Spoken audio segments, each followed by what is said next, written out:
আপনাকে আমাকে জান্নাত দেওয়ার আগে আল্লাহ তাআলা বলবেন ফাদখুলি ফি ইবাদি। ও হাসরের ময়দানে উপস্থিত লোকেরা, তোমরা আমি আল্লাহর গোলামদের কাতারে ঢোকো। যারা নফসের গোলাম ছিল, আল্লাহর গোলামের কাতারে ঢোকার সুযোগ তাদের হবে না। হাসরের ময়দানটা না একবারে ব্যতিক্রম এক জায়গা। ওখানে সব মানুষ থাকবে উলঙ্গ, ল্যাংটা, নারী পুরুষ নির্বিশেষে সবাই, ইভেন আল্লাহর নবীরা পর্যন্ত। আশ্চর্য এক জায়গা। জুতা নাই, কাপড় নাই, টুপি নাই, খতনা নাই, এবং কেউ কারো দিকে তাকাবার সুযোগও নাই। আশ্চর্য এক জায়গা।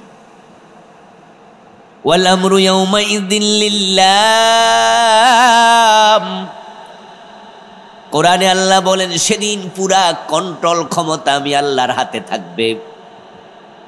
তুমি মনে যেটা চায় সেদিন সেটা করার কোনো সুযোগ তোমার থাকবে না।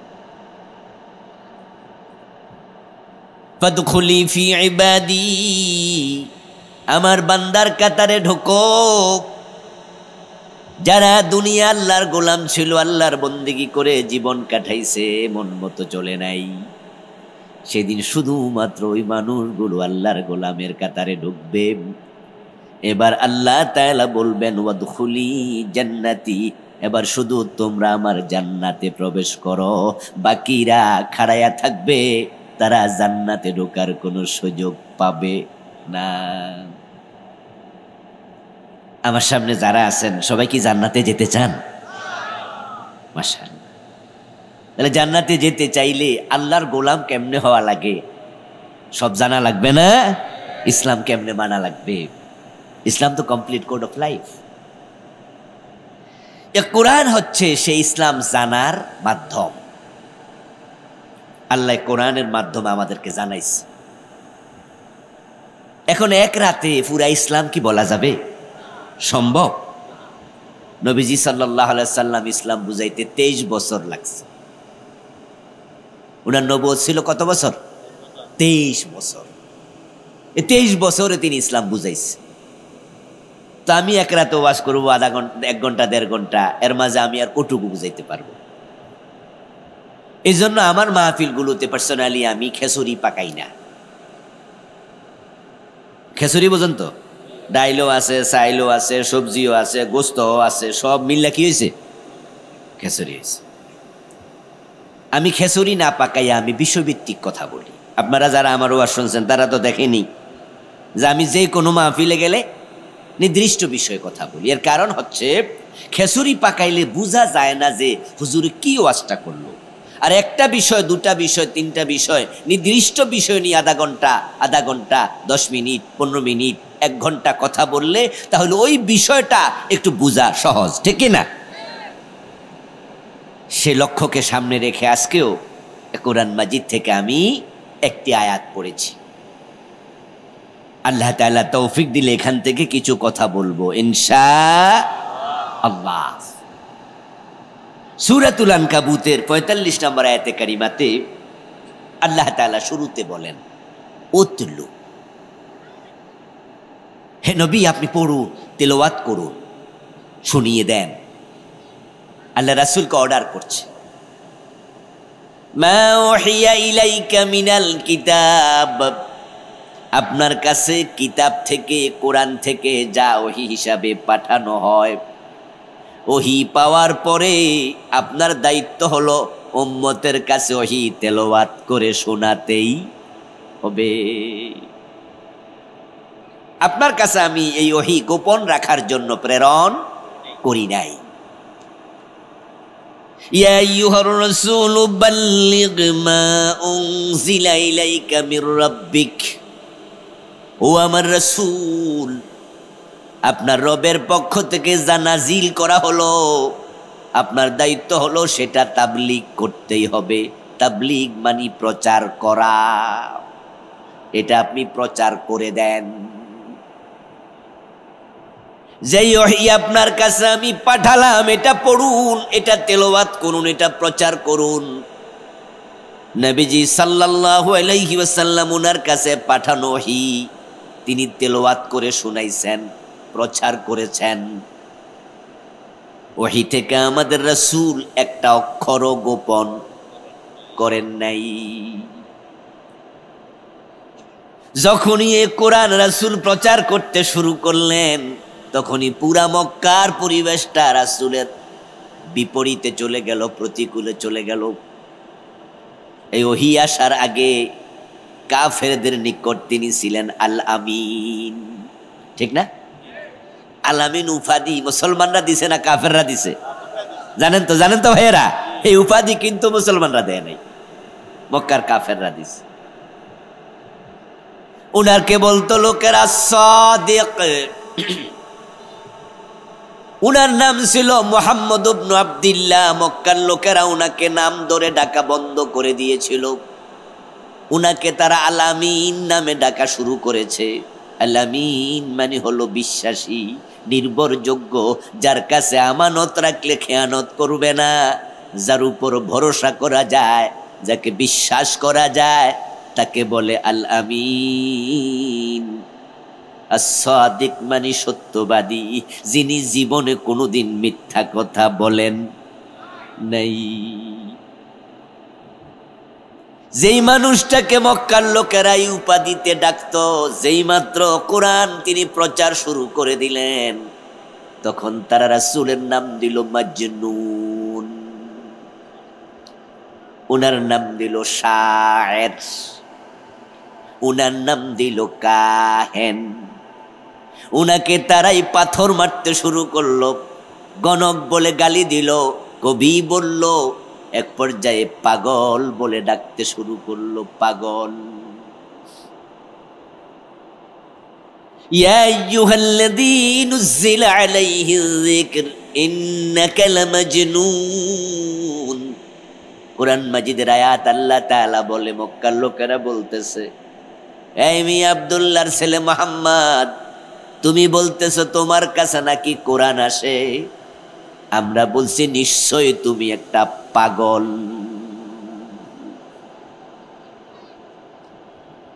যখন রাসূলুল্লাহ সাল্লাল্লাহু আলাইহি ওয়াসাল্লাম কোরআনের প্রচার শুরু করলেন, তখন উনাকে পাগল বলল, গণক কবি বলল, কত কিছু বলল। এবার একটু আপনাদের জিজ্ঞাসা করি, এই পরিবেশে, এই মুসিবতের সময় আমার রাসূল কি ওহীর প্রচার বন্ধ করলেন না চালাইয়া গেলেন?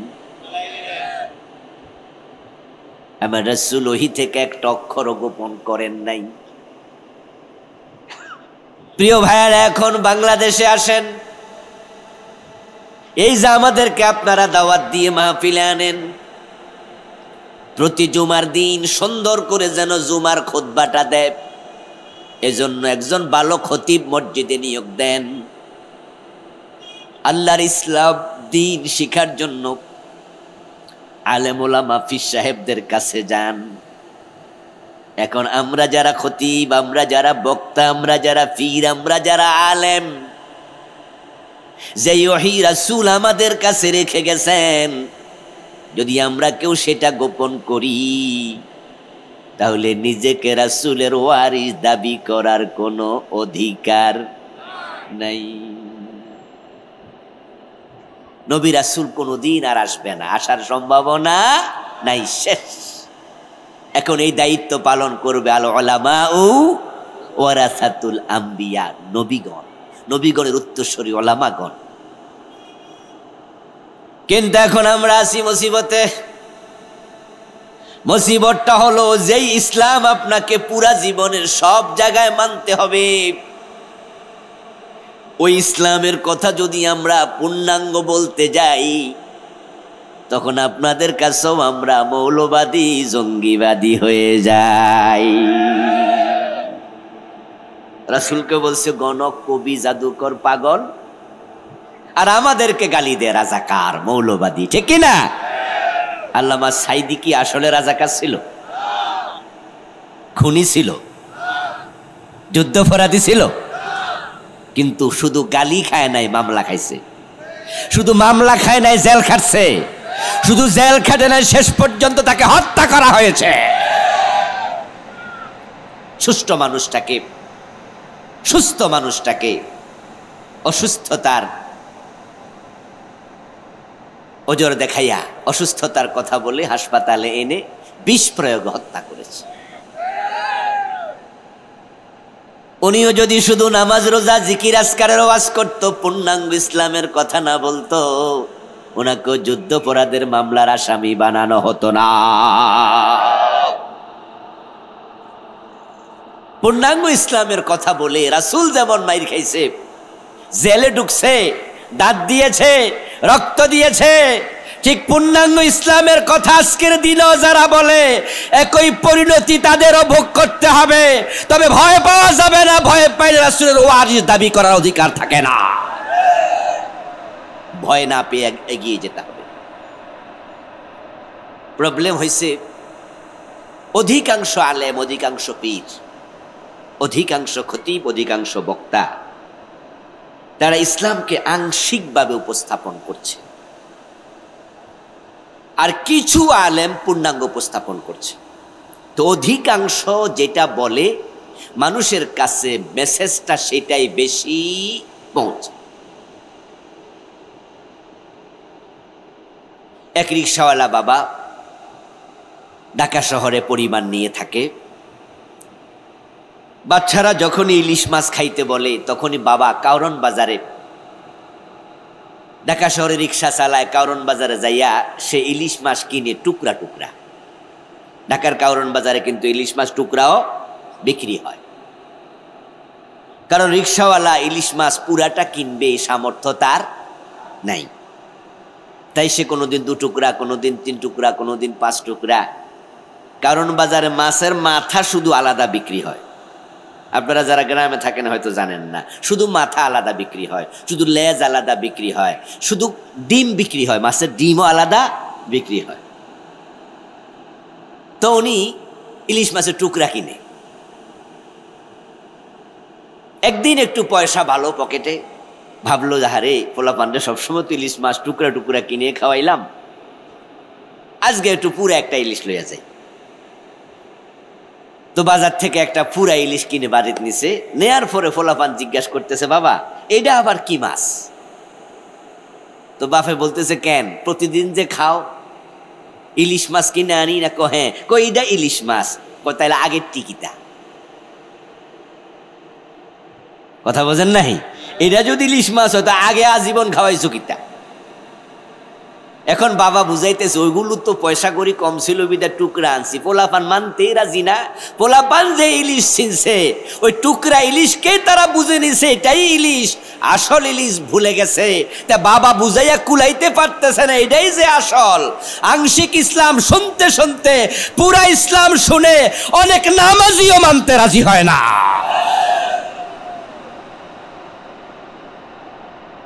আমরা যখন বলি যে আল্লাহর আইনে মসজিদ চলবে, সে আল্লাহর আইনে দেশ চলবে, তখন কয় হুজুর মসজিদ চলুক, কিন্তু দেশের কথা কইলে তো রাজনীতি রাজনীতি মনে হয়, ঠিক না? তা আপনারা হুজুর মানুষ, আপনারা রাজনীতির কথা কওয়া কি দরকার? অথচ বন্ধু এটাই তো ইসলাম। ইসলাম মানে তো হলো মুসলিম থাকবে যেখানে, ইসলাম থাকবে সেখানে। একজন মুসলিম যখন টয়লেটে প্রবেশ করে কেমনে প্রবেশ করবে সেটা ইসলামে আছে না নাই? যখন ঘুমাবে ঘুমের নিয়ম আছে না নাই? যখন থুতু ফেলবে কিভাবে থুতু ফেলা লাগে ইসলামে সেটাও আছে না নাই? তো কেমনে দেশ চালাতে হবে? আমার রাসূল কি নিজে দেশ চালাইয়া দেখান নাই? কিন্তু যখনই বলবো নবীজির মতো নামাজ পড়েন, সবাই কই জি ঠিক কইছেন। যখনই বলবো রাসূলের মতো রাষ্ট্র চালাবেন, তখনই একদল লোক কয় হুজুর রাজনীতি না করলে চলে না বুঝি। আংশিক ইসলাম আপনারা শুনতে শুনতে মনে করতেছেন নামাজ রোজা হজ যাকাত এটাই বুঝি ইসলাম। আপনি ভুল করেছেন। আংশিক ইসলাম আল্লাহর কাছে মূল্যহীন। ইসলাম মানার নিয়মই হলো পুরা মানতে হবে, জীবনের বটম থেকে টপ। আপনি আছেন যেখানে, ইসলাম থাকবে সেখানে। এখন কোন মানুষ যদি আংশিক মানে,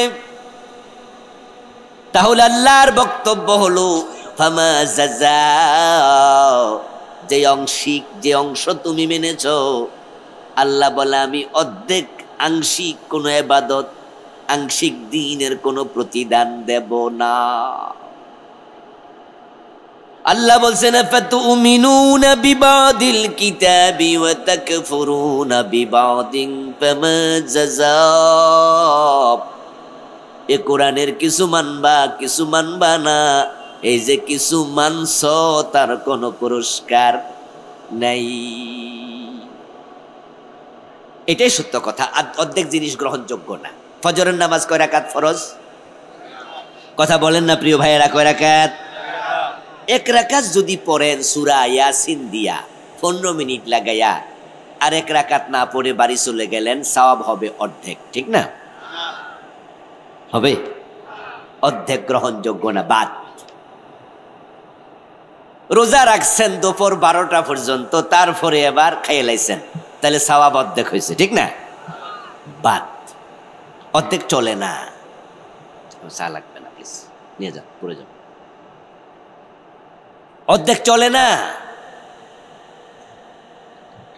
আপনাদের বাড়ির পাশে বাজারে মাগরিবের পরে যাচ্ছেন, আপনার ওয়াইফ বলল যে বিদ্যুৎ চলে গেছে, এটা মোমবাতি নিয়ে আসেন। তা আপনি বুড়া মানুষ, বাজারে রওনা দিয়েছেন, মোমবাতি আনবেন, ডয়ার টান দিয়ে দেখেন যে ডয়ারে কোনো ভাঙতি টাকা নাই, 1000 টাকার একটা নোট আছে। মনে মনে ভাবলেন 1000 টাকার নোট নিয়ে মাগরিবের পরে অন্ধকারে বাজারে যাব, যদি কোনো পকেট মায়ের হাত দিয়ে নিয়ে যায় তাহলে তো একবারে লস। মোমবাতি কিনতে লাগবে 10 টাকা, কি যে করি, টাকা ছাড়া গেলে তো বাকি নাও দিতে পারে। এখন আবার মোমবাতি ছাড়া অন্ধকারে ভাত খামু কেমনে, কারেন্ট যদি না আসে। টেনশনে পড়ে গেলেন, মাথায় বুদ্ধি আসলো, হঠাৎ করে মাঝখানে টান দিয়া ছিঁড়া লাইলেন। ছিঁড়ে তারপরে এবার ডয়ারের মাঝে 500 টাকা 1000 টাকার নোটের অর্ধেক রাখছেন, আর মনে মনে ভাবেন অর্ধেক হারাইলো, 500 নিরাপদ। তারপরে এবার বাজারে যাইয়া দোকানদাররে দিলেন অর্ধেক নোট, দিয়া বললেন যে 10 টাকার মোমবাতি দাও, 490 টাকা ফিরাই দাও। দিবে তো? দেবে না, অর্ধেক চলে না। বরং আপনার অর্ধেকটা টাকা দেখে দোকানদার চোখ বড় করে তাকায়া বলবে যে দাদা পাগল হয়েছেন কোন দিন, দাদি জানেনি। কইব না, কইব না?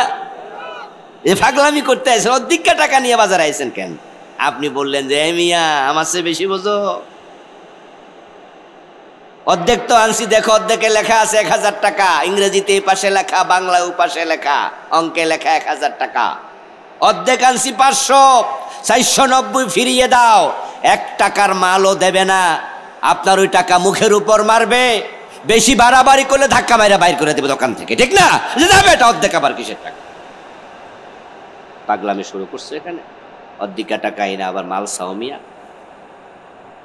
আপনি অর্ধেক ইসলাম নিয়ে যখন আল্লাহর কাছে যাবেন, আল্লাহ ঠিক একই কথা বলবেন, ফামা জাযা, অর্ধেকের প্রতিদান নাই।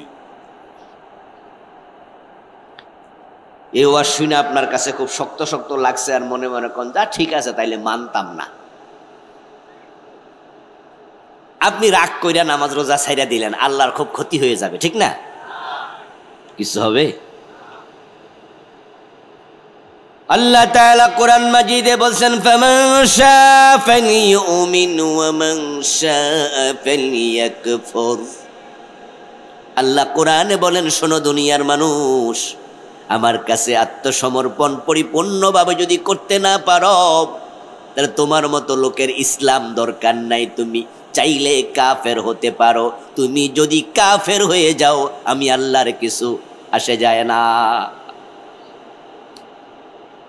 ফামান শাআ ফালিউমিন, যে চায় সে মুমিন হোক, ওয়া মান শাআ ফালিয়াকফুর, যার ভালো লাগে না সে কাফের হোক। আজকের পৃথিবীর সবচেয়ে ধনী মানুষের নাম কি? Elon Musk. এর আগে উইলিয়াম বিল গেটস ছিল কয়েক বছর লাগাতার, এখন পিছনে পড়ে গেছে। ইলন মাস্ক হলো খ্রিস্টান। জীবনে আল্লাহ বলে একদিন আল্লাহ তাআলাকে ডাক দেয় নাই। আচ্ছা, এতে আল্লাহর কোনো ক্ষতি হয়েছে? পৃথিবীর সবচেয়ে ক্ষমতাধর রাষ্ট্র আমেরিকা, তার বর্তমান প্রেসিডেন্টের নাম হলো ডোনাল্ড ট্রাম্প। জীবনে আল্লাহকে একটা সেজদাও দেয় নাই, দিছে? হ্যাঁ না বলে না কেন ভাইয়েরা? ডোনাল্ড ট্রাম্প কি নামাজ পড়ে? এক রাকাত পড়ছে জীবনে? পৃথিবীর সবচেয়ে বড় ক্ষমতাধর ব্যক্তি এক রাকাত নামাজ পড়ে না। সবচেয়ে পয়সাওয়ালা ইলন মাস্ক আল্লাহকে আল্লাহ বলে জীবন একবার ডাকে না। আচ্ছা, এতে আল্লাহর কোনো ক্ষতি হয়েছে? তা আমনে কোন ডোনাল্ড ট্রাম্প, আপনি নামাজ চাইলে আল্লাহর ক্ষতি হয়ে যাবে?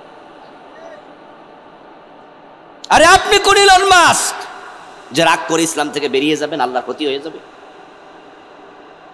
এজন্য ইসলাম মানার নিয়ম হলো আপনাকে আল্লাহর কাছে পরিপূর্ণ সারান্ডার করতেই হবে। এখন আমাদের দেশে এই যে আংশিক ইসলাম মেনে মেনে আমরা সামনে আগাচ্ছি, মসজিদে যখন ঢুকি সকলে কোন পা দেই, বের হতে কোন পাপ? এটা মন মতো না সুন্না মতো? সব দলের লোকেরাই বলি, জামাত ইসলাম, জাতীয় পার্টি, বিএনপি, আওয়ামী লীগ, নেজামে ইসলাম, খেলাফত, সবাই বলি রাসূল ডান পা দিয়ে ঢুকেছে। আমরাও দল বুঝি না, মত বুঝি না, সবাই মিলে ডান পা দিয়ে মসজিদে ঢুকবো, আল্লাহু আকবার বলে নামাজ শুরু করব, সালাম ফিরিয়ে নামাজ শেষ করে দেব, বাম পা দিয়ে বের হয়ে চলে আসব। আমার রাসূল যাই করব। কিন্তু সেই আমরা যখন এমপি হইয়া সংসদে ঢুকি, মন্ত্রী হইয়া মন্ত্রণালয় চালাই, তখন রাসূল কেমনে চালাইছে আর খবরও নেই না। কিছু মানো না, সুবিধাবাদ জিন্দাবাদে মোমেন হওয়া যায় না। সুবিধাবাদ জিন্দাবাদ মোমেন হওয়া যায় না। উতলু মা ওহিয়া ইলাইকা মিনাল কিতাব। হে নবী, এই কিতাবের মাঝে যা আছে আপনি পড়া শুনান। তো নবীজি শুনাইছে আকিমুস সালাহ, নামাজ কায়েম করো। দিনে কয়বার? মাশাআল্লাহ, বলেন কয়বার?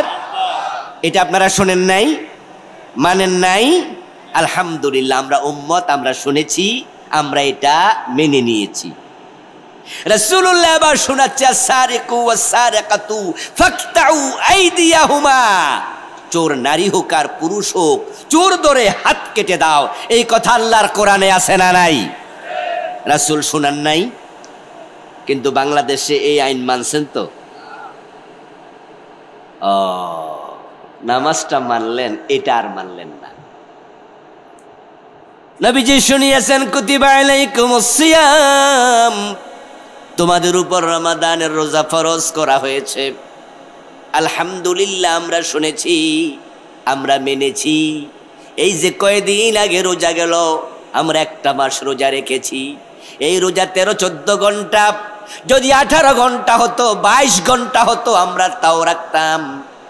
এ রোজা যদি 1 মাসের জায়গায় 2 মাস ফরজ হতো, আমরা তাও মানতাম। আমরা শুনেছি, আমরা রোজা মেনে নিয়েছি। এ কোরআনের মাঝে আছে, আয-যানিয়াতু ওয়াজ-যানি ফাজলিদু কুল্লা ওয়াহিদিম মিনহুমা মিআতা জালদা। সূরা নূরে আল্লাহ তাআলা বলেন, কোন অবিবাহিত নারী পুরুষ জানা করলে 100 বেত লাগাও। আমার রাসূল বলেছেন, বিবাহিত হলে পাথর মেরে হত্যা করো। এখন রাসূল তো এই আয়াত শোনাইছে, আমরা তো শুনেছি, কিন্তু জানা করলে 100 বেত, এই আইন বাংলাদেশে চলছে তো? শুনলাম কিন্তু মানলাম না। মুমিন আর কাফেরের মাঝে পার্থক্য কি? পার্থক্য হলো, মুমিন বলবে সামেনা ওয়া আতানা, বাংলা অর্থ হলো শুনলাম এবং মেনে নিলাম। আর কাফেরদের মাঝে অনেকেই আছে যারা শুনবে কিন্তু মানবে না। যেমন চোর ধরে হাত কাটো, এই আইনটা কি বাংলাদেশের হিন্দুরা জানে না ইসলামে যে আছে? শুনেছে, মানে নাই। তো হিন্দুরাও মানে না, আমরা মুসলমানরাও মানি না। কি মারাত্মক অবস্থা আমাদের। এবার আপনাদেরকে বলি, আমাদের দেশের পীর সাহেব হুজুররা, আলেম ওলামারা, খতিব বক্তারা নামাজ রোজার যত ওয়াজ করে, চোর ধরে হাত কাটার এত ওয়াজ কি করে? রোজার যত ওয়াজ করে সকল খতিব বাংলাদেশে 3.5 লাখের উপরে মসজিদ আছে। এই রমাদানে রোজার ওয়াজ হয় নাই এমনকি একটা মসজিদ পাবেন? কিন্তু 3.5 লাখ মসজিদের সকল ইমাম কি জেহাদের ওয়াজ করে? জমিন যার, আইন চলবে শুধু তার, এমন একটা আয়াত কোরআনে আছে কিনা? আছে। আলা লাহুল খালকু ওয়াল আমরু, কোরআনের আয়াত। বাংলা অর্থ হলো সাবধান, সৃষ্টি যার, আইন চলবে শুধুই তার। আপনাদেরকে আমি জিজ্ঞাসা করবো, আপনারা একটু জবাব দিয়েন, জোশের সাথে দিয়েন। সৃষ্টি কার? আরো জোরে বলেন, কার? আইন চলবে কার? বাংলাদেশে আল্লাহর আইন চলে না, ব্রিটিশ আইন চলে। আপনারা ব্রিটিশ আইনের পক্ষে থাকলে কি ঈমান থাকবে? আল্লাহর আইনের পক্ষে যাওয়া দরকার আছে না নাই? এই 54 বছর যারা দেশ চালাইছে, প্রেসিডেন্ট হইয়া, প্রধানমন্ত্রী, আইনমন্ত্রী হইয়া, তারা চাইলে কিন্তু আল্লাহর আইনে দেশে ঢুকাইতে পারত। 18 বার সংবিধান সংশোধন করেছে, আল্লাহর আইন ঢুকানোর সুযোগও আছে, ছিল, কিন্তু করে না। এতে প্রমাণ হয় তারা আল্লাহর আইন মানতে রাজি হয় নাই। পরে দিয়ে মাঝখানে ডিস্টার্ব করে। এখন আল্লাহর আইন মানতে যদি রাজি না হয়, ঈমান থাকে তো? মুসিবত। হুজুর ঈমান আবার যায় কেমনে? এসব কি কথা? হ্যাঁ দোস্ত, ঈমান এমন এক জিনিস যেটা আনতে সময় লাগে 30 সেকেন্ড কম বেশি, যাইতে লাগে 1 থেকে 2 সেকেন্ড। আজকের এই মাহফিলে যদি কোনো হিন্দু আসে, এসে আমাকে বলে বা আমাদেরকে বলে যে আমি আজকে একটু মুসলমান হতে আসছি, আমরা তাকে ওয়েলকাম জানাবো না? আমার কাছে উপস্থিত করা হবে, আল্লাহর বান্দাকে আমি কালেমা তাওহীদটা শিখিয়ে দেব, পড়াইয়া দেব, তার সাথে আমি মুখে উচ্চারণ করাবো, আশহাদু আল্লা ইলাহা ইল্লাল্লাহু ওয়া আশহাদু আন্না মুহাম্মাদান আবদুহু ওয়া রাসূলুহু। আমি কি তারা সূরা ফাতিহা শিখাবো? কথা বলে না, শিখাবো? তাকে ওযু 4 ফরজ শিখাবো না? আমি তাকে মুসলমান বানাবো একটা কালেমা পড়াইয়া। এই কালেমা পড়তে 30 সেকেন্ডের কম বেশি সময় লাগবে। তার সাথে বুকে আবার কোলাকুলি জড়াইয়া করব, আপনাদের সামনে বলে দেব আমার এই ভাই এখন থেকে মুসলিম। আপনাদের পক্ষ থেকে আমি তাকে বুকে টেনে নিলাম, তাকে বলে দেব, ভাই আল্লাহ তোমার সব গুনাহ মাফ করেছে যে তুমি প্রকৃত অর্থে কালেমা পড়ে থাকো। মুসলমান হতে সময় লাগে না, ঈমান আনতে 30 সেকেন্ড লাগছে। এই ছেলেটার সাথে বছর 2 পরে আমার দেখা ঢাকার বকশীবাজার, যাকে আমি কালেমা দিলাম এই মাত্র। ঢাকার বকশীবাজারে দেখা হওয়ার পর আমি হঠাৎ করে দেখি সে কাদিয়ানীদের মসজিদ থেকে বের হচ্ছে। কি ঢাকার বকশীবাজারে কাদিয়ানীদের মসজিদ আছে না? আমি দেখি জোহরের টাইমে সে টুপি মাথার দিয়ে ওই দিকতে বেরিয়েছে। আমার মনে পড়ছে, কি রে, ফেনী দাগন ভুইয়া মাহফিলে গেলাম, এটা কি ফেনী? তো দাগন ভুইয়া মাহফিলে গেলাম, যে ফোলার কালেমা পড়াইছি এটাই তো হিডা। এই ছেলে দিকে আসো, তোর বাড়ি কই? সে বলো, হুজুর আপনি আমার চিনেন নাই, আপনি তো আমার কালেমা পড়েছে। আরে মেয়ে, তোমার চিনি চিনি মনে হয়েছে, ডাক দিছি, এখন তুমি ওই মসজিদতে বাইরেছো কেন? বলো, হুজুর আমি তো কাদিয়ানি। আরে তুই কাদিয়ানি হইলি কবে? হুজুর কালেমা পড়া 6 মাস পরে। আমার লোকে দেখা হয়েছিল ঢাকা এক লোক, সে লোক আমারে বুঝাইছে যে নবী মুহাম্মদ শেষ নবী না। উনি নবী ঠিক আছে, উনার আমি মানি, তবে উনার পরে আরো নবী আছে, গোলাম আহমদ কাদিয়ানো নবী। আমি তাকে নিশ্চিত হওয়ার জন্য জিজ্ঞাসা করলাম, তুমি কি রাসূলকে শেষ নবী মানো না? সে বলল না। এ না বলতে কতক্ষণ লাগছে? এই কথা বলার সাথে সাথেই সে যে কাফের আমি 100% নিশ্চিত। قال رسول الله صلى الله عليه وسلم يأتي على الناس زمان يجتمعون في المساجد ليس فيهم مؤمن। নবীজি সাল্লাল্লাহু আলাইহি ওয়াসাল্লাম বলছেন, এমন এক জামানা আসবে যেই জামানার মানুষগুলো মসজিদে জামাতের সাথে নামাজ পড়বে, কিন্তু তাদের মাঝে একটারও ঈমান থাকবে না। এগুলো বেঈমান হবে। অধিকাংশ ইসলাম কিছু মানবে, কিছু মানবে না।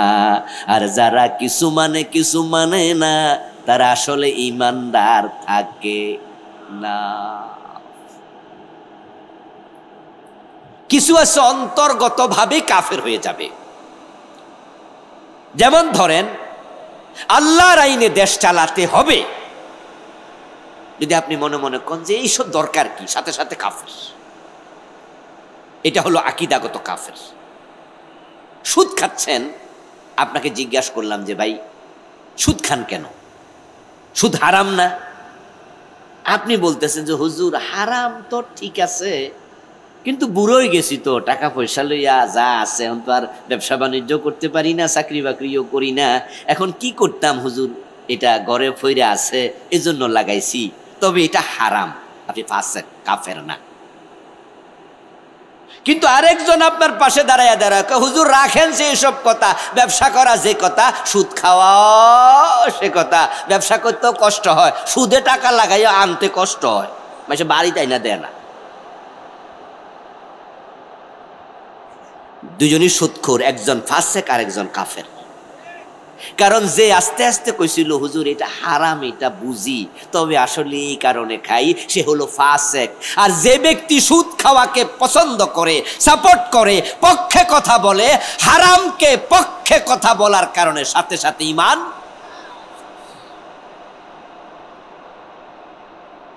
আমাদের দেশে অধিকাংশ ঘুষখোর অফিসার কাফের। অধিকাংশ বলছি, সবগুলো নয়। ঘুষ খাইলে কেউ কাফের হয় না, এটা কবিরা গুনাহ, কিন্তু কিছু ঘুষখোর কাফের হয়। কারণ যেই ঘুষখোরকে আপনি প্রশ্ন করলেন যে স্যার আপনার অফিসে কতদিন আগে ফাইলটা জমা দিয়া গেলাম, আপনি একটু ফাইলটা আটকায়া নারাইকা সিগনেচার করে যদি ছেড়ে দিতেন, তাহলে আমার তো পেনশনের টাকাটা পাইয়া যাইতাম। একটা মাস ফাইলটা আপনার টেবিলে কেন? অফিসার জবাব দেয়, মিয়া আমি সিগনেচার দিলে আপনি 15 লাখ টাকা পেনশন পাইলেন, তা আমার লাভটা কি হইল? এই জন্যই না আটকায় রাখছি। তা আপনি 15 লাখ পাইবেন, আমারও কিছু দিবেন না, আমার 20,000 দেন, আমি তার বেশি চাই না। আপনি বললেন যে স্যার আপনারা সরকারে বেতন দেয় না, আমি 15 লাখ টাকা পাইতেছি, মানে কি সরকার আমার দিছে, আমি 20 বছর চাকরি করছি, তা আপনি অযথা টাকা 15,000 কেন নেবেন? উনি বলে দিল, ও বুঝেন না, এই চাকরি নিতে আমার 20 লাখ লাগছে। তারপরে আমার পোস্টিং হয়েছিল হিল ট্যাক্সে, ওখান থেকে হিল ট্যাক্সে চাকরিটা ফেনীতে আনতে আরো 10 লাখ লাগছে। কয় লাখ হইল? 30 লাখ। ঘুষ দিয়া চাকরি লইছি 20 লাখ, ট্রান্সফার হয়েছি 10 লাখ, এই 30 লাখ টাকা কয় বছরে উঠবো? এই জন্য ঘুষ দিবেন কি দেবেন না এটা আপনার ব্যাপার, দেবেন না সাইন হবে না, যান আপনি সরেন। আপনি বললেন যে স্যার উপরে বিচার দেবো, মুস্কি হাসে দিয়া কয় ওখানেও 5% দেই। একা খাই নাকি? বিপদে পড়ে গেলেন, এবং এই ভদ্রলোক আপনাকে এমন ভাবে যুক্তি দিয়া ঘুষ খাওয়ার জন্য ফন্দি তৈরি করলো, বুদ্ধি তৈরি করলো, মনে হলো যেন এখন ঘুষ খাওয়ার মাঝে কোনো ভুল নাই, কোনো গুনাহ নাই। এবং উনিও মনে মনে ভাবে আমি যে ঘুষ দিয়া চাকরি লইছি, ঘুষ দিয়া ট্রান্সফার হইছি, তাহলে এখন যদি ওই 30 লাখ তুলি আমার কোনো অসুবিধা নাই। এই চিন্তা করে যখন কেউ ঘুষ খায় তখন তার ঈমান থাকে না।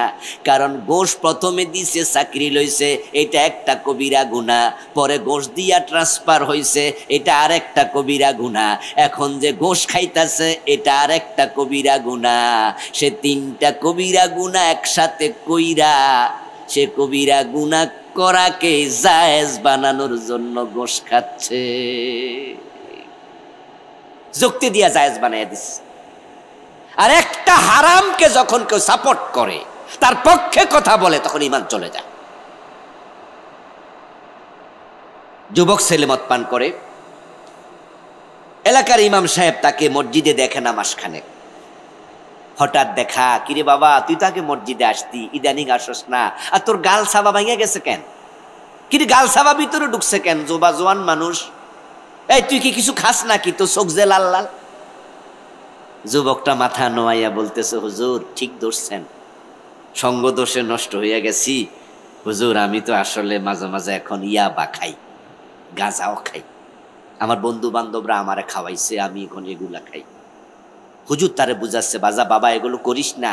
সে বলতেছে, হুজুর আপনি আমার জন্য দোয়া করেন, আল্লাহ যেন আমার এখান থেকে মুক্ত করে। এর মাঝে পাশে দাঁড়াইয়া আর এক ভদ্রলোক বুড়া হ্যাঁ, দাড়ি ফাঁকা লোক, উনি শুনতেছে ইমাম সাহেব যুবকের সাথে গল্প করছে। তখন ওই বুড়া ভদ্রলোক বলছে, হুজুর রাখেন তো, এই বয়সে পোলাপান একটু একটু। কি আমাদের সমাজে এমন কথা বলার লোক আছে না? ছেলে মেয়ে প্রেম করে এই জাতীয় খবর যদি আপনি দেন, আপনার মাইয়া তো প্রেম করে, মুস্কি হাসি দিয়া কই বয়সে একটু একটু। আমার বন্ধু বা সালা বুঝুন, যেই ছেলেটা ইয়াবা পান করে, ইয়াবা সেবন করে এবং গাঁজা টানে, ওই ছেলেটা কাফের নয়, ফাসেক। যেই মাত্র মুরব্বি বলল এই বয়সে একটু একটু খায়, সারেন তো হুজুর। ইমাম সাহেব ওই মুরব্বির দিকে তাকায় বলে, মুরব্বি বুঝেছি যৌবন কালে আপনিও বুঝি খাইছেন। মুরব্বি কয়, তওবা তওবা তওবা, ইন্না লিল্লাহ হুজুর, জীবনে কোনোদিন গাজার কলকি দেখিও নাই ধরে। আর আমাদের যৌবন কালে তো ইয়াবা ছিলই না, ইয়াবা তো 10-12 বছর আগে আবিষ্কৃত হয়েছে, ইয়াবা তো দেখি নাই, গাজা কোনোদিন ধরি নাই। আপনি আমারে বলতেছেন আমি যৌবনে খাইছি, হুজুর আমি কোনোদিন এগুলো ধরি নাই। আসলেও বাস্তব, ওই মুরব্বী জীবনও কোনোদিন গাজা টানে নাই, ইয়াবা খায় নাই, কিন্তু শরীয়তের বিষয়টা তো ভিন্ন। ওই যুবক হলো ফাসেক, কারণ সে মদ পান করাকে গুনাহ মনে করে। তাই যৌবন কালে মদ খায়, তার মন ছোট, মাথা নিচু, হুজুরের কাছে দোয়া চায়, দোয়া করেন যেন আমি মদ থেকে মুক্ত হতে পারি। আর যে বেটা জীবনে কোনোদিন মদ খায় নাই, সে যৌবন কালে মদ খাওয়াকে সাপোর্ট করেছে। আর যে ব্যক্তি মাদকের পক্ষ নেয়, তার ঈমান থাকে না। একজন খাইয়া ফাসেক আর একজন না খাইয়া কাফের। ইসলাম কি? ইসলাম হচ্ছে কোরআনের বিসমিল্লাহর বা থেকে মিনাল জিন্নাতি ওয়ান নাসের সিন পর্যন্ত যা আছে বিনা প্রশ্নে মেনে নিতে হবে, বিনা প্রশ্ন। এখন আল্লাহ রাসূল সাল্লাল্লাহু আলাইহি ওয়াসাল্লাম দ্বীনের বিষয়গুলো শোনালেন, প্রকাশ করলেন, জানালেন। এখন আমাদের দেশে কেন মানুষ নামাজ রোজা হজ যাকাত নিয়ে ভালো অনুভূতি, কিন্তু শরীয়তের অন্য অন্য বিষয় নিয়ে তারা কেন উল্টা? এর কারণ আলেম ওলামা পীর সাহেব হুজুররা আমরা সবাই মিলে পূর্ণাঙ্গ ইসলাম প্রচার করি না, আংশিক আংশিক করি। এর পিছনে কারণ হলো পুরা ইসলাম প্রচার করার মাঝে ঝুঁকি আছে। আমার রাসূল মাইর খাইছে, দাঁত দিছে, রক্ত দিছে, আল্লামা সাইদি জেল খাটছে। পূর্ণাঙ্গ ইসলামের কথা বলার কারণে কত আলেমের চাকরি গেছে গত 15 বছরে, ইমামতি গেছে। এই গত পরশুদিন সাতক্ষীরা থেকে মাহফিল করে এসেছি, ওখানে গিয়ে শুনলাম 150 জনের বেশি মানুষের বাড়িঘর বুলডোজার দিয়ে গত 15 বছরে ভেঙে দিয়েছে। দোতলা বাড়ি বুলডোজার দিয়ে ভেঙে গেছে।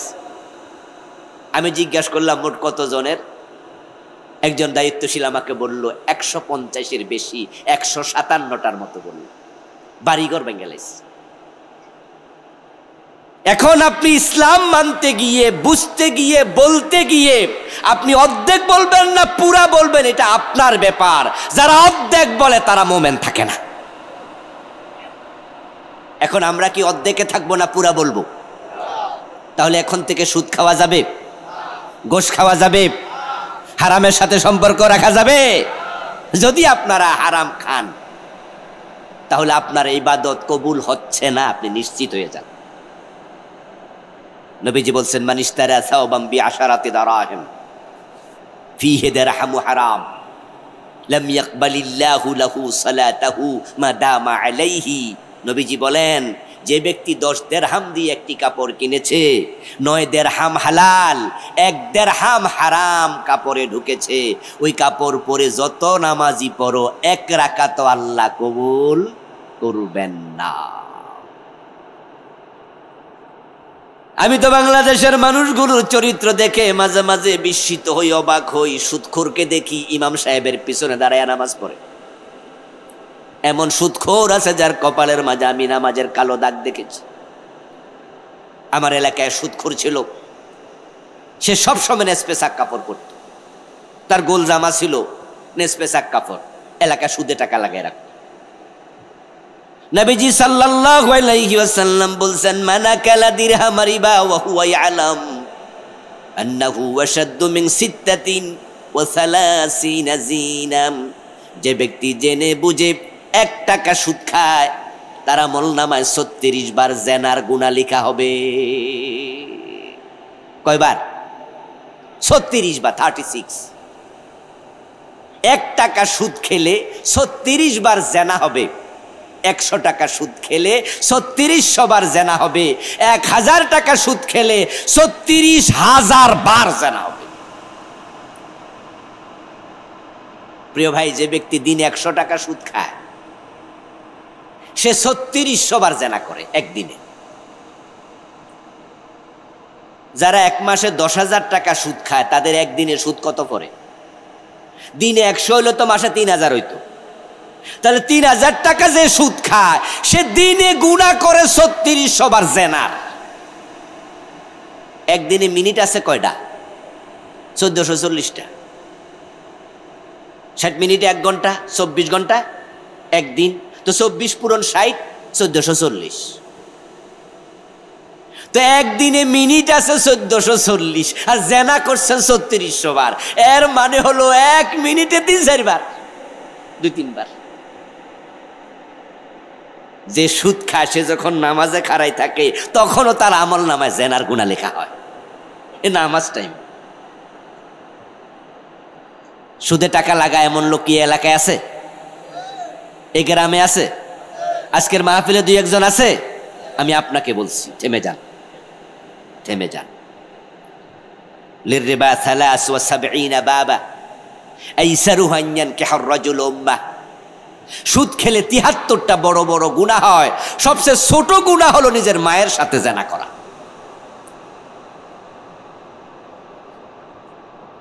প্রশ্ন হতে পারে, সুদখোর নামাজ পড়ে, রোজা রাখে, হজ করে, যাকাত দেয়, অথচ আল্লাহ তাআলা কুরআন মাজিদে বলতেছেন, ইন্নাস সালাতা তানহা আনিল ফাহশাই ওয়াল মুনকার। নামাজ কায়েম করো, নিশ্চয় নামাজ অন্যায় থেকে ফিরাবে। কে বলেছেন? আওয়াজ দিয়ে বলেন না, কে বলেছেন? নামাজ অন্যায় থেকে ফিরাবে। তো সুদ কি অন্যায় না? তো সুদখোর কেমনে নামাজ পড়ে? তার নামাজ তাকে কেন সুদ থেকে ফিরায় না? 5 ওয়াক্ত নামাজ পড়ে ঘুষ খায়, এমন অফিসার বাংলাদেশে শত শত আছে। বরং সকালবেলা যায়, প্রতি সিগনেচারে 500 টাকা ঘুষ, 1000 টাকা। এমন অফিসও বাংলাদেশে আছে, কত টাকা সিগনেচারে ঘুষ এটা নির্ধারণ করা আছে। অফিসারের এত টাকা লাগে সিগনেচারে। বিশেষ করে যেখানে জমি দলিল হয়, সাব রেজিস্ট্রি অফিসে, ওখানে গেলে দেখবেন যারা দলিল লিখক আছে, তাদের সাথে কথা বলবেন যে ভাই, আমার এই 4 কাঠা জমিন দলিল করব, কত টাকা লাগবে? বলবে যে ভাই 2.5 লাখ টাকা লাগবে। কথার কথা। তো 2.5 লাখ টাকা কেমনে লাগবে একটু হিসাব দেন। দেখবেন যে দলিল খরচ এত, স্টাম্প ফি এত, দলিল যে আমি লিখবো লিখকের খরচ এত, সরকারি ফি এত, তো মোট কত? 2,30,000। তো বাকি 20,000 ওইটা টেবিল খরচ। টেবিলও টাকা খায়, ঠিক না? টেবিল খরচ মানে কি? এটা আবার কি জিনিস? ওই টেবিলগুলোতে যারা বসে আছে, তাদের কি সরকারি চাকরি করে না? বেতন দেয় না? এমন অনেক অফিসার আছে যে সাইন যে করবে, এর টাকা দিতেই হবে। কয়টা দলিল আজকে হলো হিসাব সে রাখে, শেষে ওর যে সহকারী আছে তার থেকে হিসাব করে টাকা নেবে। প্রতি সিগনেচারে 500-1000 টাকা পকেটে নিল। আস্তে আস্তে করে জোহরের আজান কানে আসলো, আল্লাহু আকবার, আল্লাহু আকবার, হাইয়া আলাস সালাহ, নামাজে আসো, নামাজে আসো। গোসকর অফিসার তখন বলে ক্লায়েন্টকে লক্ষ্য করে, আজান হয়ে গেছে, দিলে তাড়াতাড়ি দেন, নামাজে যামু। বাহ, আজান হয়ে গেছে, তাড়াতাড়ি দেন। গোশ পকেটে, অজু করে মসজিদে ঢুকেছে, আল্লাহর সামনে দাঁড়িয়েছে পবিত্র হয়ে, আল্লাহর ঘর মসজিদে দাঁড়িয়ে বলছে ইয়াকা না'বুদু। বাংলা অর্থ কি? ও আল্লাহ, আমি শুধু তোমার গোলামি করি, আসমানের মালিক কয়, গোলাম পকেটে এগুলো কি? মিথ্যুক, আমার গোলামের পকেটে গোশ ঢোকে কেমনে? এদেশের মানুষের চরিত্র দেখলে অবাক লাগে। এই যে কয়দিন আগে রোজা গেল, রমাদান ইফতারের আগে সবাই গরিব দিকে তাকাচ্ছে, তাকান না আপনারা? কয় মিনিট আছে, কয় মিনিট আছে, কয় মিনিট আছে, সামনে খাবার আছে, পেটে ক্ষুধা আছে, খায় না। বুকে পিপাসা আছে, সামনে শরবত আছে, পানীয় আছে, পানি আছে, পান করে না। দাদা বারবার জিজ্ঞাসা করে, নাতি রে নাতি কয় মিনিট? নাতি বলে, স্যার দাদা 10 মিনিট। একটু পরে আবার জিজ্ঞাসা করে, কয় মিনিট বাকি আছে? দাদার বলে, নাতি 5 মিনিট। এরপরে দাদা আবার জিজ্ঞাসে, আর নাতি আবার একটু খেপা যাইয়া কয়, দাদা এতবার জিগাও কেন? ক্ষুধা বেশি লাগলে খাইয়া লাও। দাদা বলতেছে, তুই এসব কি বলস? সারাদিন রোজা রাখছি, এখন বুঝি আমি রোজা ভাঙালামু? দেখেন লক্ষ্য করে, দাদা রোজা ভাঙে না। পিছনে কোনো লাঠিয়াল নাই যে মাথার মাঝে বাড়ি মারবে ইফতার করলে 2 মিনিট আগে, কিন্তু করে না। গরিব দিকে বারবার তাকায়, কারণ আমার আল্লাহ সূর্য ডোবার আগে খাওয়ার অনুমতি দেন নাই। আল্লাহ নিষেধ করেছে, পানিটা পান করা যাবে না সূর্য ডোবার আগে। এই যে আমার হাতে গ্লাসের মাঝে পানি আছে, আমি আপনাদেরকে প্রশ্ন করি, জবাব দিন। এই পানিটা রোজার দিবসে আমরা কয় ঘন্টা খাই নাই? 12 বা 13 ঘন্টা, ঠিক না? এই পানিটা কি আসলে হারাম নাকি? কেন খাইনি? আল্লাহ মানা করছে, এই জন্যই তো নাকি? কয় ঘন্টা খাই নাই? তাহলে আল্লাহ মানা করার কারণে এটা 12-13 ঘন্টা খাওয়া হারাম।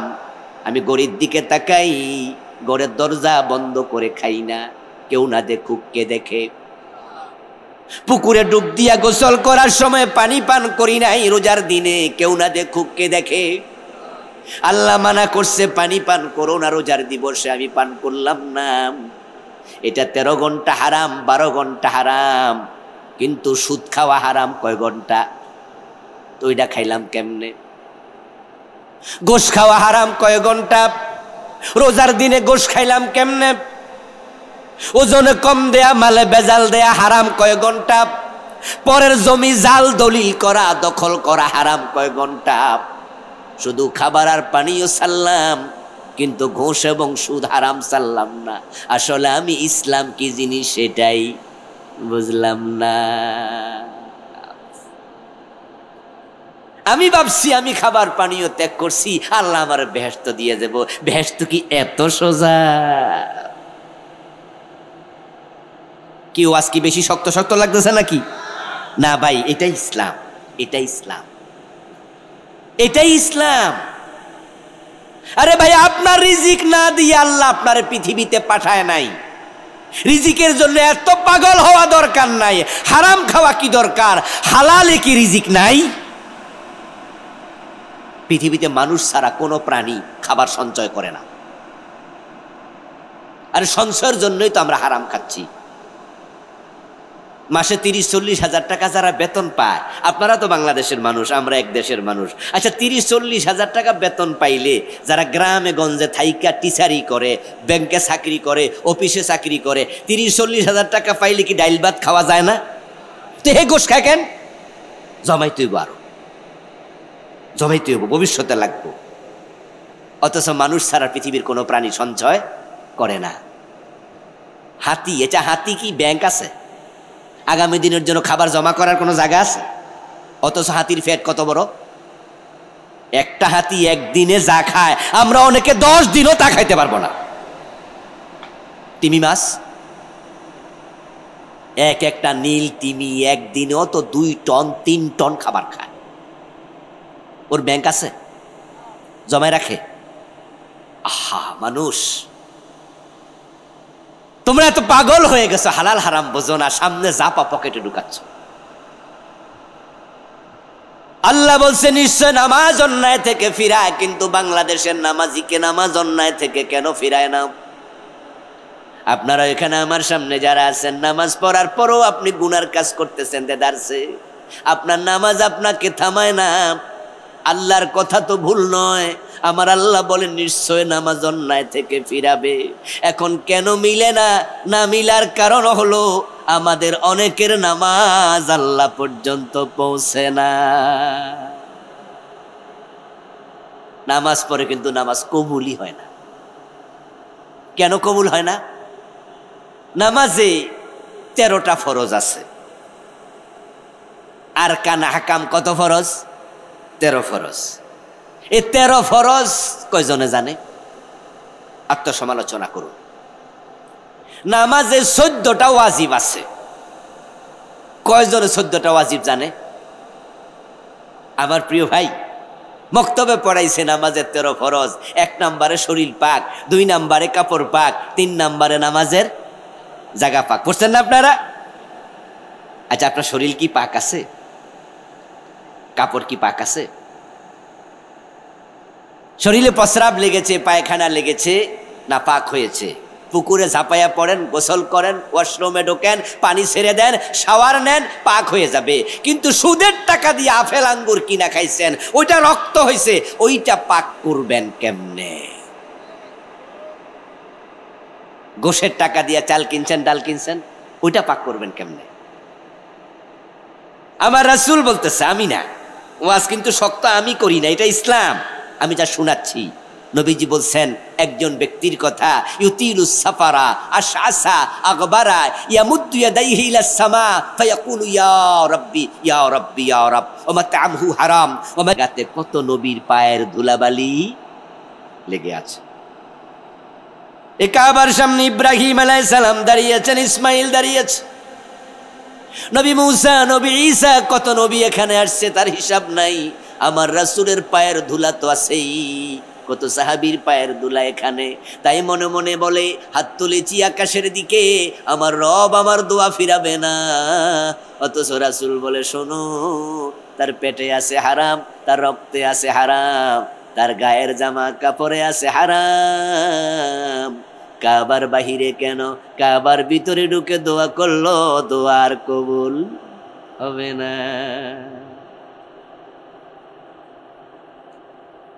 এখন কি করতাম কনসে? এখন ইসলামরা আমি আর সহজ কেমনে বানাই? আমাদের দেশে তো এমন ওয়াজ আপনি শুনবেন যে একবার সুবহানাল্লাহ পড়লে আকাশ এবং জমিনের মাঝখানে যে ফাঁকা জায়গা আছে সবটা সওয়াব দিয়ে ভরপুর হবে। এই পাতলা পাতলা ওয়াজ, হ্যাঁ এগুলো হাদিস, কিন্তু একদিক শুনে শুনে এমন জিকির চালাইছে, জিকির করে দিন 100-200 বার, আবার সুদ ঘোষ সব একসাথেই। ফজরের নামাজ পড়া টুপিটা পর্যন্ত খোলে নাই, কোদালটা কান্দে লইয়া খেতে গেছে, খেতে যাইয়া ক্ষেতের পাশের আইল সাফ করতেছে, সুবহানাল্লাহ কইয়া কোপ মাইরা ক্ষেতের লাইল বাঁকা করে লাইছে। এখনো টুপি মাথায় আছে, জিকিরও মুখে আছে, কিন্তু কোপ মারতেছে ক্ষেতের আইলের মাঝখান দিয়া। এই মুসলিম, তুমি কি ইসলাম শিখেছো? কি ইসলাম শিখেছো? নামাজ যদি কবুল না হয়, নামাজ আপনাকে অন্যায় থেকে ফিরাবে না।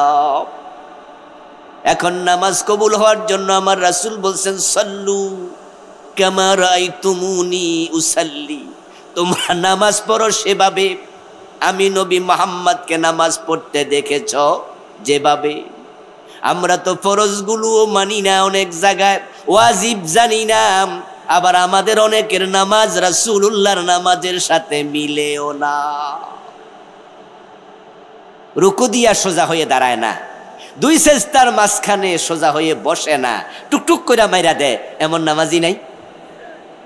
অথচ তাদিলে আরকান ওয়াজিব, যদি কোনো ব্যক্তি রুকু থেকে সোজা হয়ে না দাঁড়ায়, 2 সেজদার মাঝখানে সোজা হয়ে না বসে, তাকে সাহু সেজদা দিতে হবে ওয়াজিব তরক করার কারণে। আর সাহু সেজদা না দিলে নামাজ বাদ। নবীজির নামাজের সাথে আমাদের নামাজের মিল নাই অনেক জায়গাতেই। ইমাম যখন ভুল করে, পিছন দিয়া মুক্তাদিরা তাকে সংশোধন করে। আমরা যেটাকে বাংলাদেশে বলি লোকমা দে, বলি না? আমার রাসূল শিখিয়েছেন, লোকমা যখন দেবে তখন তোমরা পুরুষেরা সুবহানাল্লাহ পড়বে, মহিলারা হাতের উপরে হাত আওয়াজ করবে যদি মহিলা মুসল্লি থাকে। আমাদের বাংলাদেশের মসজিদগুলাতে ইমাম সাহেবকে লোকমা দিতে আমরা কি সুবহানাল্লাহ পড়ি না আল্লাহু আকবার পড়ি? তো রাসূল শিখাইল কি, আর আমরা চালাইলাম কি? আমি জানি না কে বা কারা আল্লাহ আকবর সরাই দিয়া সুবহানাল্লাহ সরাই দিয়া আল্লাহ আকবর ঢুকাইছে, আমি জানি না। নবীজি সাল্লাল্লাহু আলাইহি ওয়াসাল্লাম দুজন সাহাবীকে আযান শিখাইছে, একজন হযরত বেলাল, আরেকজন আবু মাহজুরা রাদিয়াল্লাহু তাআলা আনহুমা। দুইজন রাসূলের মুয়াজ্জিন, দুইজনকে আযান শিখাইছে। শুরু হবে আল্লাহু আকবার। কিন্তু বাংলাদেশের কিছু কিছু মসজিদে আযানের শুরুতে দুরূদ শরীফ শুরু করে। শুনছেন আপনারা? সিটাঙ্গেল অ্যাভেলেবেল শুনবেন, আসসালাতু ওয়াসসালামু আলাইকা ইয়া রাসূলুল্লাহ। আমার বন্ধু রাসূল শিখাইলো কেমনে, আর তুমি মানতেছো কেমনে? নবীজি সাল্লাল্লাহু আলাইহি ওয়াসাল্লাম যখন নামাজে দাঁড়াতেন তখন তিনি নামাজ শুরু করতেন তাকবীর দিয়ে। قال رسول الله صلى الله عليه وسلم افتتاحه التكبير واختتامه التسليم। নামাজ শুরু হবে আল্লাহু আকবার বলে, নামাজ শেষ হবে সালাম ফিরিয়ে। কিন্তু আমরা নামাজে দাঁড়ায়া মুসাল্লাত দোয়া পড়ি, যেটা ইন্নী ওয়াজ্জাহাতু ওয়াজহিয়া লিল্লাযী ফাতারাস সামাওয়াতি ওয়াল আরদা হানিফা। অধিকাংশ মুসল্লি আল্লাহু আকবার বলার আগে মুসাল্লাত দোয়া পড়ে, ইমাম তাকবীরে উলা দিয়া নামাজ শুরু করে দিয়েছে। আপনি মসজিদে ঢুকেছেন, এখন তাকবীরে উলা আপনি পেতেন, কিন্তু শুধু নাওয়াইতুয়ানের কারণে উনার ৩-৪ আয়াত শেষ। আবার নাওয়াইতুয়ান আপনার ইন্নী ওয়াজ্জাহাতু কইয়া আবার নাওয়াইতুয়ান উসাল্লিয়া লিল্লাহি তাআলা, এই দোয়ার জন্য মক্তবে কত মাইর খাওয়া লাগছে। অথচ আমার রাসূল নাওয়াইতুয়ান কোনোদিন পড়েন নাই, ইন্নী ওয়াজ্জাহাতু পড়েছেন। হাদিসে পাওয়া যায়, সহিহ মুসলিমে এসেছে, হযরত আলী থেকে বর্ণিত হাদিস, আমার রাসূল ইন্নী ওয়াজ্জাহাতু পড়েছেন তাকবীর দেওয়ার পরে। কখন পড়ছে? আমি বই লিখেছি, আবার বইয়ের নাম দিয়েছে, আমার লেখা 8টা বই আছে আলহামদুলিল্লাহ, লিখেছি হাদিসের বৈচিত্র্য পূর্ণাঙ্গ নামাজ। এই বইয়ের মাঝে আমি বাংলাদেশে নামাজের যত অসঙ্গতি সব তুলে ধরছি। আমাদের দেশে আমরা আত্তাহিয়াতুতে যখন বসি, আত্তাহিয়াতুর মাঝে বসে সকলে আমাদের 2 হাতের আঙ্গুলকে এরকম প্লাট করে রাখি, এরকম রাখি না? আত্তাহিয়াতু পড়তে পড়তে আশহাদু আল্লা ইলাহা ইল্লাল্লাহ আঙ্গুল তুলি, আবার পরে নামাই। অথচ নবীজি সাল্লাল্লাহু আলাইহি সাল্লাম আত্তাহিয়াতুতে বসেই তিনি ডান হাতের বৃদ্ধাঙ্গুলিকে মধ্যমার সাথে লাগাইয়া এরকম গোল বানাতেন। সহিহ মুসলিম অনেকগুলো হাদিস আমি আনছি, সহিহ মুসলিম সহ অনেক কিতাব, আবু দাউদে আছে, সহিহ মুসলিমে আছে, তিরমিজিতে আছে, বিভিন্ন হাদিসের কিতাবে আমার রাসূল এভাবে হাত বৃদ্ধাঙ্গুলির সাথে মধ্যমা একসাথ করতেন। তারপরে বাকি যে 2 আঙ্গুল আছে ছোট ছোট, এগুলাকে ওই মধ্যমার সাথে এইভাবে গোল বানাতেন, আর এই আঙ্গুলটা তিনি তুলে রাখতেন, এক হাদিসে পাওয়া যায়। আর এক হাদিসে পাওয়া যায় তিনি মাঝে মাঝে একটু হালকা নাড়াতেন। তুলে রাখা এক হাদিস, হালকা নাড়ানো আর এক হাদিস। কিন্তু আমরা এভাবে তুলেও রাখি না, হালকা নাড়াইও না, আমরা সমান করে রাখি। তো রাসূল তো সমান রাখতেন না, আপনি রাসূলকে ফলো না করার অনুমতি পেলেন কই? মসজিদে ঢুকেছেন, মসজিদে ঢুকার পরে দেখবেন আলহামদুলিল্লাহ একটা ভাইরাস মহামারী এই দেশে চালু হয়েছিল, আমাদের ওয়াজের কারণে এটা আলহামদুলিল্লাহ কন্ট্রোলে আসছে। সে ভাইরাসটা হলো মসজিদে ঢুকে দেখা যাইতো যে 10-20টা চেয়ার, এমনও ছিল বাহিরে 1 কিলোমিটার হাইটা তারপরে মসজিদে চেয়ারে বয়ে যেত। বাজার থেকে খরচার ব্যাগ 2 হাতে 2টা আনছে, এই বেড়া মসজিদে চেয়ারে বসে, এবং মসজিদে চেয়ারের একটা প্রতিযোগিতা শুরু হয়ে গিয়েছিল। অথচ দাঁড়িয়ে নামাজ পড়া ফরজ, ফরজ নামাজ দাঁড়িয়ে পড়া ফরজ, 13 ফরজের 1 ফরজ। মুরব্বী মানুষ দাঁড়ায় নামাজ পড়ে না, বসে নামাজ পড়ছে। বসে নামাজ পড়ে সালাম ফিরানোর পরে জিজ্ঞাসা করা হলো, চাচা আপনি যে বসে বসে নামাজ পড়লেন কারণ কি? মাজায় ব্যথা? চাচা জবাব দে যে না, আমার চোখের সমস্যা। ডাক্তার বলছে আমি যেন মাটিতে সেজদা না দেই। তো মাটিতে সেজদা দিতে ডাক্তার মানা করছে, কিন্তু খাড়াইয়া নামাজ পড়তে কি মানা করছিল? কয় না। তাহলে বসলেন কেন? এবার কয় কথা তো ঠিক বললাম কেন? ডাক্তার বলছে যে আপনার চোখে একটু ছোট্ট অপারেশন হয়েছে, আগামী 1 সপ্তাহ আপনি মাটিতে সেজদা দিয়েন না। আপনারা খাড়াইতে মানা করছিল তো, দাঁড়ানো কি ফরজ ছিল না? 13 ফরজের 1 ফরজ না? ডাক্তার তো আপনারা বসতে বলে নাই, তা আপনি বললেন কেন? বইছে এই কারণে, ফাঁসের বাড়ি চৌধুরী যদি বইতে পারে, আমি বইয়া বংশের লোক, আমি বইতে পারবো না। এজন্য চেয়ারের প্রতিযোগিতা। আলহামদুলিল্লাহ আমরা আলেম ওলামারা এই বিষয় মিশনে নেমেছিলাম যে মসজিদকে চেয়ার মুক্ত করতে হবে। যদি বসে নামাজ পড়তে বাধ্য হও, চেয়ারে নয়, বসবে কোথায়? মাটিতে। আমার রাসূল সাল্লাল্লাহু আলাইহি ওয়াসাল্লাম অসুস্থ অবস্থায় বসে নামাজ পড়েছেন, এ মর্মে হাদিস আছে। রাসূলুল্লাহর যুগে খাট ছিল, সোফা ছিল, চেয়ার ছিল, টেবিল ছিল, কিন্তু আমার রাসূল কখনো চেয়ারে বসেছেন এমন এই মর্মে একটা হাদিসও নাই। আমার রাসূল মাটিতে বসে নামাজ পড়েছেন। কারণটা কি এবার শুনুন। কারণ হলো শুধু কপাল জমিনে ঠেকানোর নাম সেজদা নয়, 7 অঙ্গে সেজদা করতে হয়। قال رسول الله صلى الله عليه وسلم أمرت أن أسجد على 7 أعضاء। রাসূলুল্লাহ বলেন আমি 7 অঙ্গে সেজদা করার জন্য আদিষ্ট হয়েছি। তার মাঝে 2 হাতের তালু, 2 পায়ের আঙ্গুল, 2 হাঁটু, কপাল এবং নাক, একটা চেহারা। তাহলে হলো 2 পা, 2 হাত, 2 হাঁটু, 6টা, চেহারা একটা, 7টা। এখন আপনি যদি চেয়ারে নামাজ পড়েন তাহলে হাঁটুর সেজদা কই? আপনার হাতের তালুর সেজদা কই? রাসূল বলছেন 7 অঙ্গে সেজদা করা ফরজ। শরীয়তের বিধান হলো ওজর আছে যতটুক, মাপ হবে ততটুক। ডাক্তার বলছে কপাল মাটিতে ঠেকাবেন না, তাই আপনি কপালটা ঠেকায়েন না, আপনি অসুস্থ, এই ওজরে আল্লাহ এটা মাফ করবে।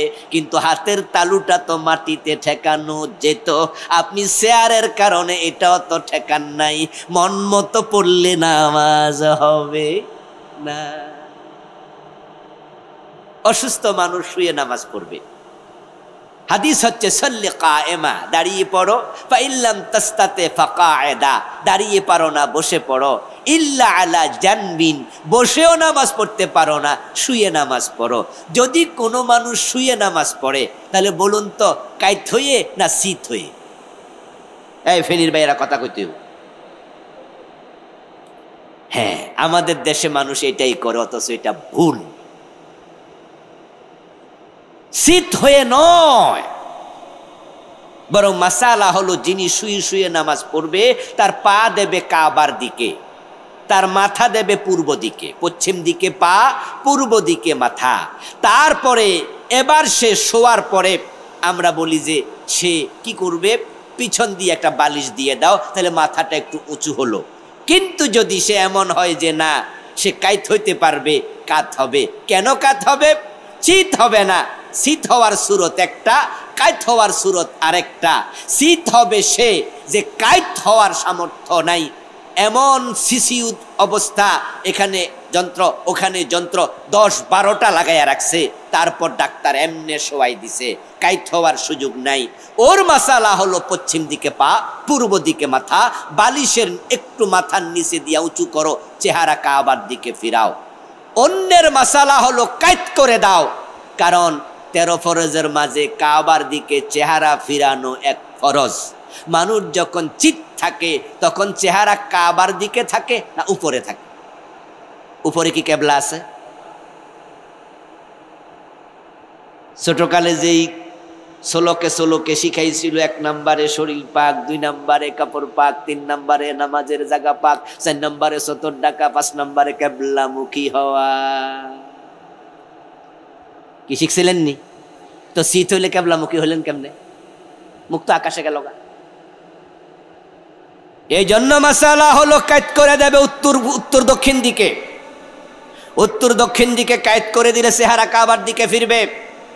নামাজের এই জাতীয় ঝামেলা যে কত আমরা লাগাইয়া বইয়া রয়েছি তার কোনো হিসাব নাই। আমি কয়েক ডজন লিখেছি এই বইতে। প্রিয় ভাইয়েরা, নামাজটাকে পরিশুদ্ধ করুন, কবুলের উপযুক্ত করুন, তাহলে আপনার নামাজ আপনাকে অন্যায় থেকে ফিরাবে ইনশাআল্লাহ। মসজিদে ঢুকেছেন, মসজিদে ঢুকে বসে যায়। বাংলাদেশের লোকদের বদভ্যাস, চরম বদভ্যাস। এবং হুজুররাও মসজিদে লাইট লাগাইয়া রাখে, লাল লাইট, আবার লিখে রাখে সুন্নাহ পড়বেন না, কারণ হুজুর এখন ওয়াজ করতেছে, হুজুর ওয়াজ করতেছে জুমার দিন, এই জন্য আপনি সুন্নাহ পড়বেন না, আপনি বয়ে যাবেন। বরং হুজুর বলে দেবে পরে সুন্নতের সময় দেয়া হবে। অথচ নবীজির অর্ডার হচ্ছে, নির্দেশনা হচ্ছে, ইজা দাখালা আহাদুকুমুল মসজিদা ফালা ইয়াজলিস হাত্তা ইউসাল্লিয়া রাকআতাইন। তোমাদের কেউ যখন মসজিদে প্রবেশ করে 2 রাকাত না পড়ে সে যেন না বসে। রাসূল খুতবা দিচ্ছেন, এই অবস্থায় জুমার দিন এক সাহাবী প্রবেশ করে বসে গেছে। আল্লাহর নবী সাল্লাল্লাহু আলাইহি সাল্লাম খুতবা বন্ধ করলেন, বন্ধ করে তাকে জিজ্ঞাসা করলেন, আসসালাইত, এই তুমি কি 2 রাকাত পড়েছো, পড়ে বসছো? ওই সাহাবী জবাব দেন, না। রাসূল বলল, কুম ফাসাল্লি রাকাতাইন, দাঁড়াও 2 রাকাত পড়ো। খেয়াল করেন বিষয়টা কত শক্ত। এই জন্য মসজিদে প্রবেশ করে 2 রাকাত না পড়ে বসার অনুমতি নাই। নামাজ শুরু হয়েছে, আপনি মসজিদে ঢুকে দেখেন অলরেডি ইমাম সাহেব নামাজ পড়ছে, আপনি সুন্নার নিয়ত বেঁধেছেন। বিশেষ করে ফজরের টাইমে বাংলাদেশের মসজিদগুলোতে অ্যাভেলেবেল দেখা যায় হুজুর ফরজ পড়ে আর কিছু মুসল্লি সুন্নত পড়ে। আপনাদের এলাকায় কি আসেনি? এটা হাদিসের একবারে উল্টা।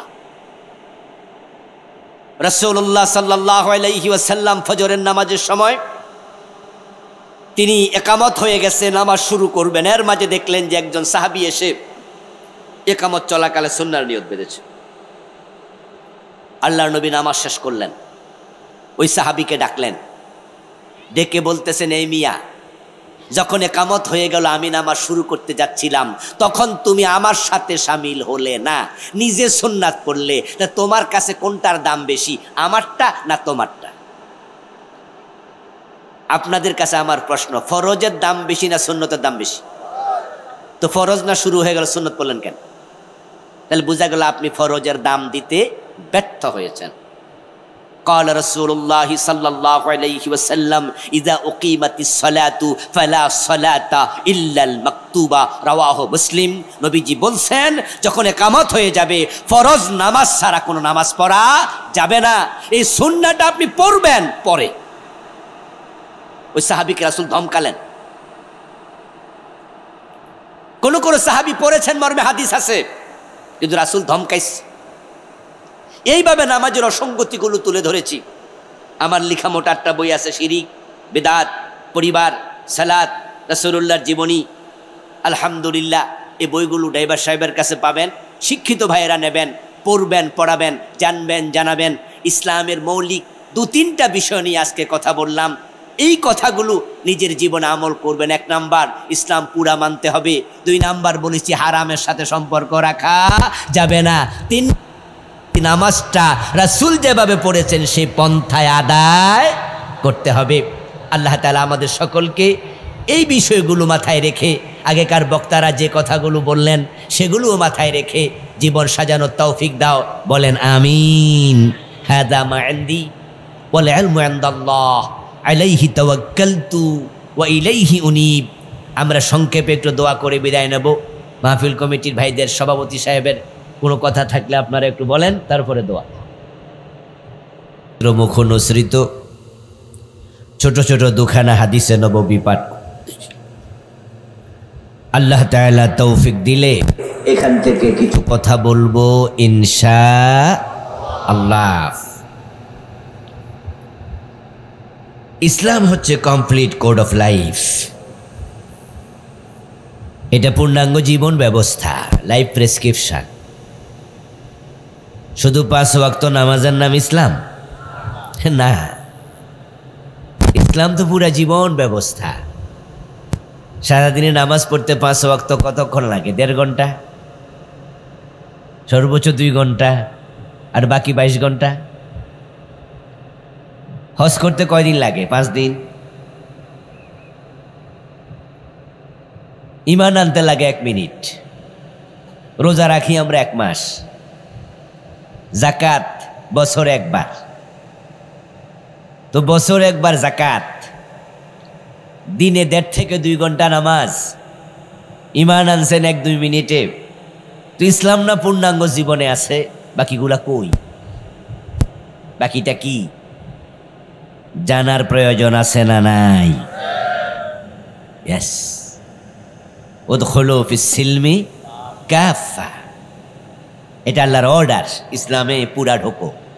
তোমরা যারা ঢুকছো তাদেরকে আমি আল্লাহ বলছি অর্ধিকা ঢুকো না, ইসলামে পুরা ঢোকো। এই অর্ডার কার? এটা আল্লাহর অর্ডার।